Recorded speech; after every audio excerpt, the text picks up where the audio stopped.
의사 누가는 하나님께서 이사야 선지자를 통해 하신 말씀, 메시아이신 예수님께서 이 땅에 오신 목적이 무엇인지에 대해 분명하게 말씀을 전달하고 있습니다.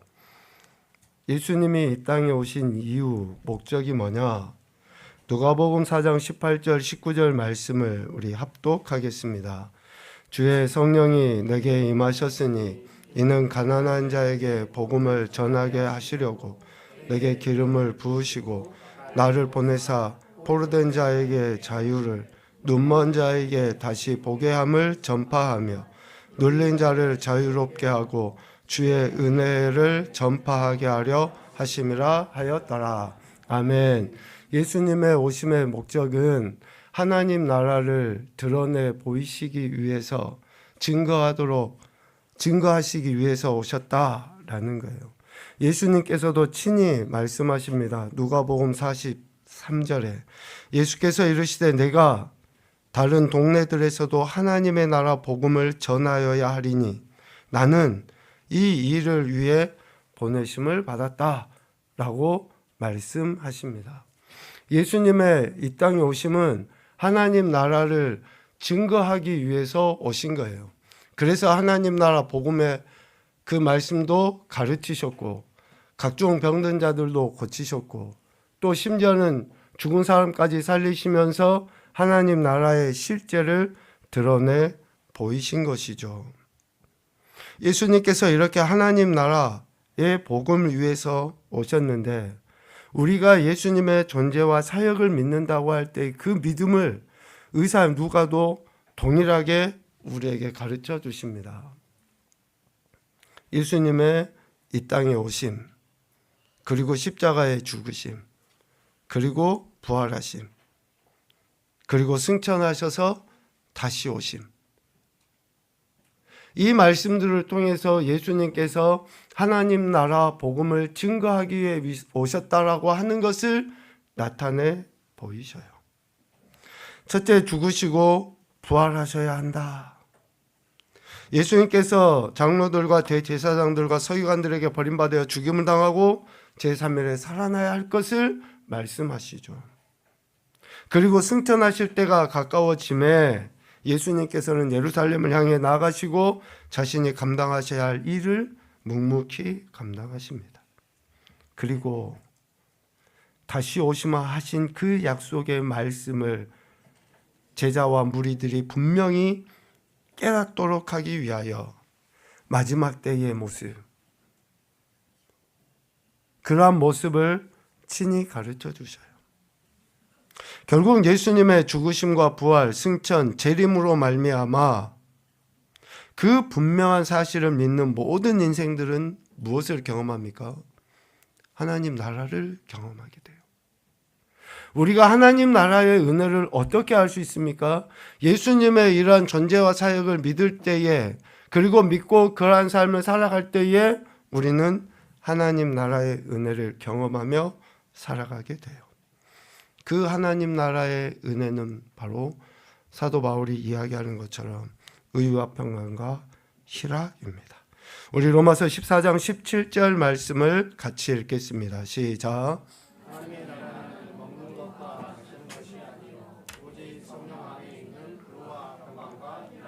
아멘. 다른 여타의 종교들에서도 죽으면 천국 간다, 극락 간다, 좋은 곳 간다, 하다못해 심지어 자기가 기르고 있는 강아지나 고양이나 이런 것들이 죽어도 천국 간다라고 생각할 정도로 사람들은 어때요? 죽음 이후에 극락, 천국, 좋은 것 다 이야기해요. 오늘 우리도 예수를 믿으면 천국 간다, 당연히 맞는 이야기예요. 우리는 그 사실을 믿습니다. 그런데 한 가지 저들과 우리가 다른 것, 오늘 우리가 저들과 분명하게 구분돼야 될 것은 뭐예요? 지금 이 땅의 삶을 살아가면서 예수 그리스도의 존재와 사역을 믿음으로 말미암아 우리는 지금 하나님 나라의 은혜를 누리며 살아가는 것이 저들과 다른 거예요. 지금 내가 예수 그리스도를 믿는 믿음으로 말미암아 의와 평강과 희락이 있는 그 삶이 다른 여타의 종교나 아니면 세상 사람들과 다른 것이다 라는 거죠. 그런데 왜 우리가 예수님의 존재와 사역, 십자가의 죽으심과 부활, 승천과 재림을 믿는다고 하면서도, 믿는 그리스도인이라 하면서도 지금 이 땅의 삶 속에 하나님의 나라의 삶을 누리지 못하는가? 왜 의나 평강이나 희락이 내 안에 없는 건가? 이런 것을 상실한 채 왜 어쩌면 믿지 않는 자들하고 별반 다르지 않는 그런 삶을 살아가는 것인가? 그 원인, 이유를 오늘 우리가 읽은 본문 말씀 15절 말씀을 통해서 해답을 얻을 수 있을 것 같습니다. 삼가 모든 탐심을 물리치라. 사람의 생명이 그 소유에 넉넉한 데 있지 아니하니라. 다시 이야기하면 우리가 탐심을 물리치지 않기 때문에, 즉 만족하지 못하기 때문에 의와 평안과 희락을 상실한 채 살아가고 있는 것은 아닌가. 여기에서 탐심은 무엇인가 가지려는 마음의 열정을 탐심이라고 해요. 무엇인가 얻으려고 하고, 무엇인가 취하려고 하고, 무엇인가 내 손 아귀 위에 들어와 있어야 한다라고 하는 그러한 마음의 열망, 열정. 그리고 물리치라 라고 하는 그 말씀은 탐심의 영향을 받아 행동하지 않도록 주의하라 라는 의미예요. 무엇인가 얻기 위해서, 가지기 위해서 내 안에, 내 마음 안에 이러한 열망에 의한 행동을 삼가하라는 거예요. 주의하라라는 겁니다. 4월 한 달 아니면 또 우리 인생 사는 날 동안에 치열하게 우리가 싸워야 할 우리의 그릇된 품성은 바로 탐심입니다. 우리가 치열하게 싸우면서 쟁취해야 될 품성은 만족이에요. 우리가 하나님 나라 백성으로서 이 땅의 삶을 살아감에 있어서 우리가 영혼 육 안에 의와 평강과 희락을 누리기 위해서 치열하게 싸워야 되는 것은 내 안에 있는 탐심이에요. 주변의 환경도 아니고 다른 사람도 아니고, 내 안에 있는 탐심을 물리치지 아니하면은 여전히 예수님을 믿어요, 교회는 다녀요, 무슨 종교 행위는 해요. 그런데 희락이 없어, 평안이 없어, 감사가 없어, 기쁨이 상실돼 버려요. 그래서 우리는 오늘 이 말씀을 통해 다시 한번 내가 이 땅에 사는 날 동안에 하나님 주신 평강을 누리고 하나님 주신 은혜 안에 만족하며 희락을 누리는 그런 삶을 살기 위해서 오늘 이 시간에 우리는 말씀 앞에 나아가는 것입니다. 오늘 우리가 읽은 본문에 보면 무리 중에 한 사람이 예수님께 나와서 이것을 요구해요. 선생님, 내 형을 명하여서 유산을 나와 나눌 수 있도록 말씀해 주십시오. 그 이야기예요. 이 무리 중에 한 사람이 예수님께 나와 요구하는 이 이야기가 어찌 보면 별로 큰 문제가 되지도 않아요. 예수님은 선생이고 또 예수님은 많은 사람들이 추앙을 하고 지도자로 지금 인정을 받고 있는 그런 상황이잖아요. 그러니까 그가 나와서 예수님께 이런 요구 얼마든지 할 수 있을 거예요. 그런데 예수님이 하시는 말씀을 보면 그가 예수님에 대해 어떠한 존재로 인식하고 있었는가라는 것을 알 수 있어요. 14절, 이 사람아, 누가 나를 너희의 재판장이나 물건 나누는 자로 세웠느냐? 예수님은 이 땅에 물건 나누는 자나 재판장으로 오신 게 아니에요. 앞서 이야기한 것처럼 예수님은 하나님 나라의 복음을 가르치시고 자신의 전 생애를 다하여서 하나님 나라의 실제가 이 땅에 이루어지도록 하시기 위해서 예수님은 오신 거예요. 그런데 무리 중에 한 사람은 예수님이 어떠한 존재로만 보이는 거예요? 재산 나눠주는 사람. 무엇인가 판단해서 옳고 그름을 이해하게 해주는 선생 정도로만 그는 생각한 거예요. 왜? 하나님께서 예수님을 보내셨고 또 예수님께서 이 땅에 오셔서 하셔야 할 일이 무엇인지 제대로 알지 못하기 때문에, 하나님께서 예수님을 통해서 베푸시고자 하시는 것이 무엇인지 그는 관심이 없었기 때문에, 예수님께서 주시는 것이 무엇인지 그것을 얻고자 하는 마음이 없었기 때문에 예수님을 물건 나누는 자, 재판장, 형과 동생 사이에서 적당히 중재해가지고 하는 그러한 존재로 인식하고 있는 거죠. 그런데 하나님께서는 예수님을 통해 우리에게 주시고자 하시는 것은 그게 아니죠. 그래서 예수님께서 제자와 무리들에게 가르치신 것이 무엇인지를 잘 생각해 보면 예수님이 우리에게, 하나님이 우리에게 주시고자 하시는 것이 무엇인지 알 수 있어요.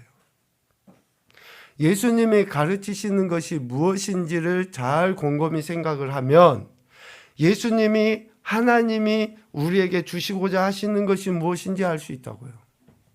첫 번째, 예수님은 제자들에게 기도를 가르치셨어요. 기도. 누가복음 11장 2절 4절 말씀에 보면 예수님이 제자들에게 기도를 가르치셔요.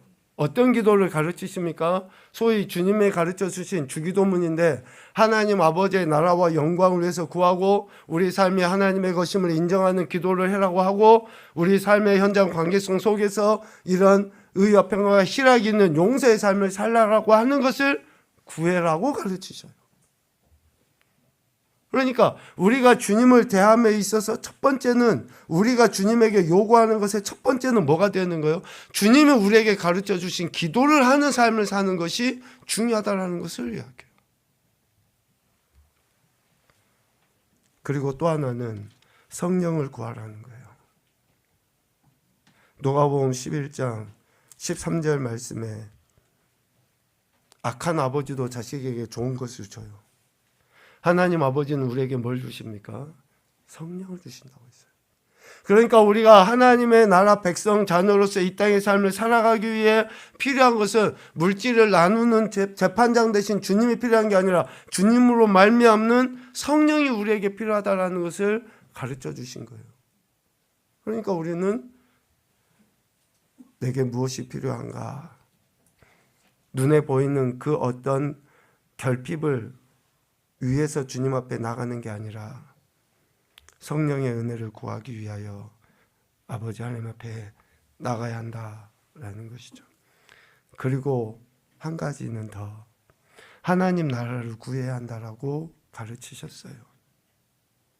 바리새인이나 서기관들, 예수님에 대해서 눈에 불을 켜고 올무에 걸리게 하려고 하는 사람들은 어떻습니까? 예수님이 행하시는 그런 일들을 책잡아서 죽이려고 하는 그 사람들은 예수님이 행하신 그 모든 일들을 귀신의 왕을 힘입어서 행한 것이 아니냐라고 판단하고 정죄해요.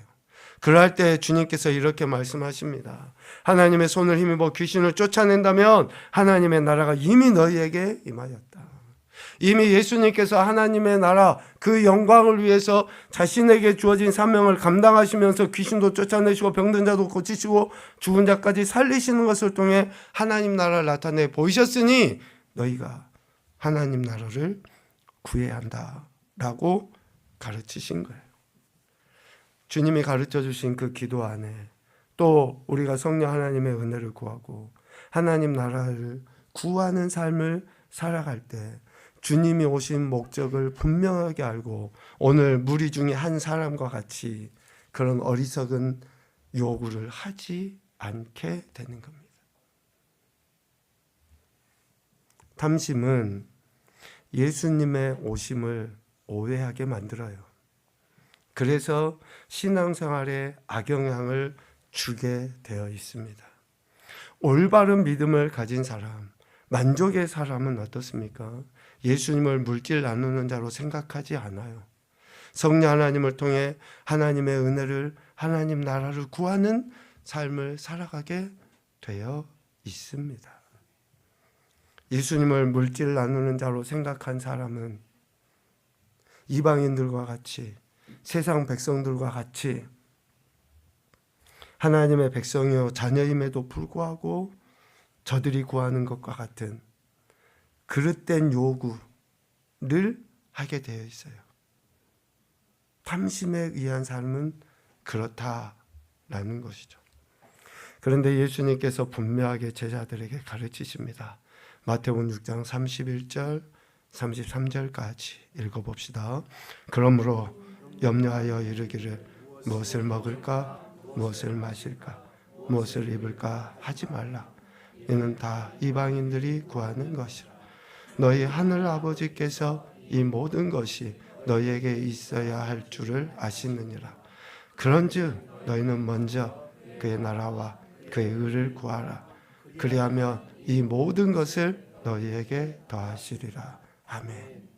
지금 우리가 구하고 있는 것, 주님께 요구하고 있는 것이 무엇인지 깊이 점검해 봐야 됩니다. 내가 주님께 요구하고 있는 것이, 오늘 형을 명하여 유산을 나와 나누게 하소서 라고 하는 그런 요구를 하고 있는지, 아니면 주님이 우리에게 요구하고 계시는 것을 위해서 그렇게 살아가고 있는지. 왜 그렇습니까? 오늘 15절 중반 이후에 이야기합니다. 사람의 생명이 그 소유에 넉넉한 데 있지 아니하기 때문에 그래요. 사람의 생명이 그 소유에 넉넉한 데 있지 아니하기 때문에 그렇습니다. 가만히 생각해 보면 저희 오래 살고 그런 것도 아니지만 뉴스나 이런 것을 보면 그렇잖아요. 우리나라의 최고 부자라고 하는 그런 사람들, 근데 그 사람들은 이렇게 그 주치의도 있고 좋은 약이나 할 수 있는 것들 많이 먹잖아요. 그런데 그분들이 장수했다, 80세, 90세까지 살았다, 이런 이야기는 좀 딱히 대표적인 인물이 다 하니까 삼성의 이건희 회장이었던 그분도 병들어서 그렇게 많은 나이가 아니었음에도 이렇게 세상을 떠나잖아요. 그러니까 좀 우리는 소유가 많고 물질이 많고 뭐가 많으면 장수도 할 수 있을 것 같고 좀 그런 생각을 하잖아요. 그런데 오늘 주님의 말씀하신 것처럼 사람의 생명이 그 소유에 넉넉한 데 있지 않다라고 분명히 말씀하시잖아요. 그러니까 우리 인생이, 우리가 이 땅의 삶을 살아감에 있어서 진짜 생명을 위한 것인지, 아니면 또 그 생명을 해롭게 하는 것인지를 좀 분별하며 살아야 한다라는 것을 말씀하시고 있습니다. 그래서 결국 탐심은, 만족하지 못하는 삶은 우리 생명을 위한 것이 무엇인지를 알지 못하게 만들어요. 생명을 위한 것에 대해서 무지하게 만들어버려요. 볼 수 없게 만들어버리거든요. 생명을 위한 삶은 생명을 주신 주님과의 그 관계, 즉 하나님에 대하여 부요할 때에 우리는 진정한 생명을 유지하고 생명을 누리며 살아갈 수 있게 되거든요. 예수님과의 관계, 하나님과의 그 관계 안에서 우리는 진정한 생명을 누리며 살아갈 수 있어요. 그래서 누가복음 11장 28절에 예수님이 이렇게 말씀하신 거예요. 11장 28절입니다. 예수께서 이르시되 오히려 하나님의 말씀을 듣고 지키는 자가 복이 있다. 아멘입니까? 진짜 복이 뭐냐? 예수님과의 관계 안에서 그분이 내게 하시는 말씀을 듣고 지켜 행하는 것이 진짜 복이고 진짜 생명이라는 거예요. 그런데 사람들은, 즉 탐심에 물들어 있는 사람들은 예수님과의 관계, 하나님과의 관계, 하나님의 말씀을 듣고 지키는 것은 좀 모자란 사람들이 하는 거고, 좀 그냥 자기 합리화를 하기 위해서 자기가 재산이 없으니, 물질이 없으니, 명예가 없으니 자기 합리화를 위해서 하는 소리라고 치부를 해버려요. 세상 사람들이 그래요. 그런데 진정한 복은 하나님과의 관계 안에서 말씀을 듣고 지킬 때라는 거죠. 탐심은 이러한 참된 복을 누리지 못하게 하고 오히려 사람으로 더 악하고 어리석게 만들어버립니다. 주님이 표현을 재밌게 하시잖아요. 누가복음 말씀 우리가 새벽에 쭉 묵상하고 있는데 누가복음 16장 14절에 이렇게 표현해 놓으셨어요. 바리새인들은 돈을 좋아하는 자들이라. 딱 콕 집어서 예수님이 이렇게 하나님이 말씀하시잖아요. 바리새인들은 돈을 좋아하는 사람이다. 돈을 좋아하는 이 바리새인들의 모습이 어떠한가? 누가복음 11장 39절 40절에 보니까 바리새인은 지금 잔과 대접의 겉은 깨끗이 하지만 그 속에는 탐욕, 악독이 가득하다. 어리석은 자들이라고 표현을 하시면서 주님이 책망을 하셔요. 그러니까 결국 돈을 좋아하는 사람들은 탐욕하게 돼 있고 악독으로 가득 차게 돼 있는 어리석은 사람이라는 거예요. 결국 탐심은 어디에서부터 나옵니까? 염려에서부터 나와요. 염려. 무엇을 먹을까, 무엇을 마실까, 입을까 하는 그 염려에서 탐심이 나옵니다. 그래서 오늘 본문 보면 예수님께서 비유로 말씀하셔요. 한 부자가 그 밭에 소출이 풍성함에 참 하나님께서 은혜를 주셨어요. 소출의 풍성함은 하나님이 주신 은혜예요, 은혜. 그런데 이 하나님이 주신 은혜에 만족하고 감사하고 또 하나님께 영광 올려드려 기쁘시게 해드리려고 하는 그것보다 어떻게 합니까? 어리석은 모습을 보여요. 11장 39절 40절에서 이야기하는 것처럼 이 탐욕과 악독이 가득하여 어리석음을 나타내는데 어떻게 해요? 곡식 쌓아둘 곳이 없으니 곡간을 헐고 더 크게 짓고 내 모든 곡식과 물건을 거기 쌓아두리라. 그러면서 하는 이야기가 뭐예요? 여러 해 쓸 물건을 많이 쌓아두었으니 평안히 쉬고 먹고 마시고 즐거워하자 라고 생각을 해요. 탐심은 물건을 많이 쌓아두는데 가치를 둬요. 언젠가도 이야기했지만 우리 집 안에 이렇게 쭉 보면 몇 달 동안 쓰지 않는 물건들 있잖아요. 그것은 쓰레기래요. 우리가 쓰레기를 몇 달 동안 쓰지 않는 것을 고이 보관해 놓고 있는 거래요. 그러니까 안 쓰는 것은 마치 쓰레기와 같은데 우리는 그걸 장식장 같은 데다 놔놓고 하고 있는 거예요. 어쩌 보면 물건을 많이 쌓아두는데 가치를 둬요. 먹고 마시고 즐기는 연락을 부추기는 삶을 살아가요. 그래서 시간과 인생을 허비하게 만들어 버립니다.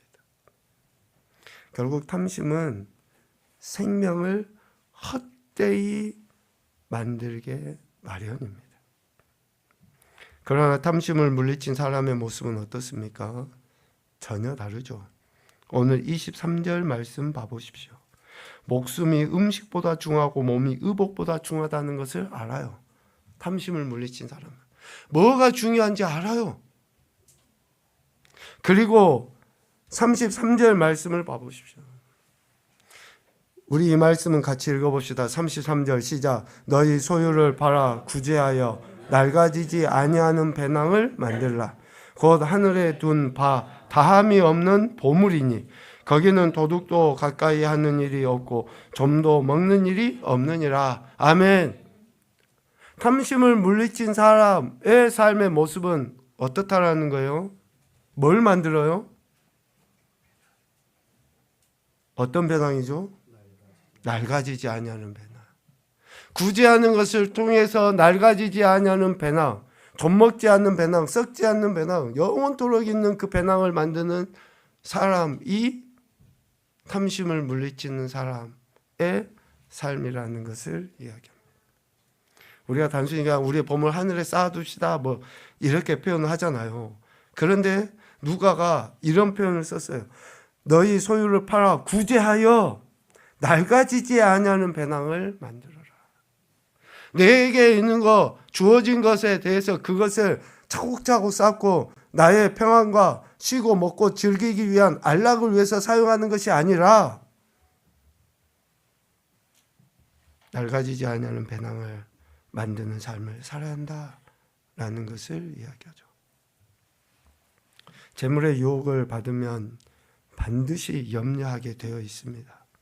그 염려는 욕심으로 나타나 탐욕을 품어서 악독의 형태로 드러나게 되어 결국 하나님이 아닌 다른 것을 섬기게 되어 있습니다.